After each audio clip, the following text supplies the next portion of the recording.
Christophe Beaugrand, on reparle du coronavirus et de ses conséquences. Qu'est-ce que vous avez fait ce matin? Je vais vous annoncer quelque chose, on le savait, mais maintenant, c'est sûr et certain, les Français sont de gros rebelles, des révolutionnaires.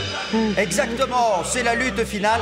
Alors, je vous rassure, je ne vais pas vous parler d'une véritable révolution. Vous pouvez enlever la musique parce que, en fait, certains Français se mobilisent, se rebiffent et combattent contre l'annulation des concerts de M. Pokora. Voilà. Donc, écoutez, oui, ça peut arriver. C'est aussi un combat. Voilà. C'est un très beau concert. Quelques images d'un très bon concert, le Pyramide Tour. Mais en tout cas, c'est très sérieux à cause du coronavirus. Un certain nombre de dates du chanteur doivent être annulées dans des zéniths. On parle de salles de spectacle de plus de 5000 spectateurs. Sa tournée est donc menacée. Il a passé son week-end à poster des messages sur Internet très énervés, notamment celui-ci. Jamais on a annulé concert, marathon, etc. pour H1N1 ou Ebola. On nous cache quelque chose ou quoi? Pour l'interrogation, un message un peu complotiste qu'il a effacé depuis, il ne l'assumait plus. En tout cas, les fans de M. Pokora ont lancé une opération avec un hashtag « On sauve le Pyramide Tour ». Alors, on a beaucoup d'adolescentes qui postent des messages « Pitié, ne m'enlevez pas le concert »,« Camille, vous pouvez pas nous enlever cette dose de bonheur », etc. Bon, bref, en point de mire, le gros concert. Avec les fans de, mais non, mais c'est bien, après, je les comprends. Certaines petites jeunes fans attendent le concert depuis 1 an, voire plus.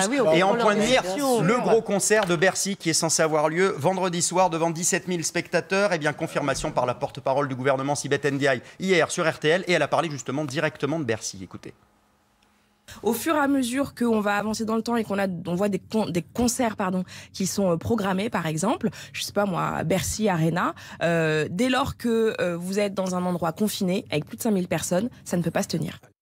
Et voilà, le message est clair. Du coup, d'autres tournées sont impactées. On a Maître Gims, on a également Vita et Slimane qui sont contraints d'annuler un certain nombre de dates. Ils l'ont même annoncé sur leur compte. C'est avec regret qu'on doit reporter la date de Beauvais, par exemple, suite à l'arrêté préfectoral du département de l'Oise.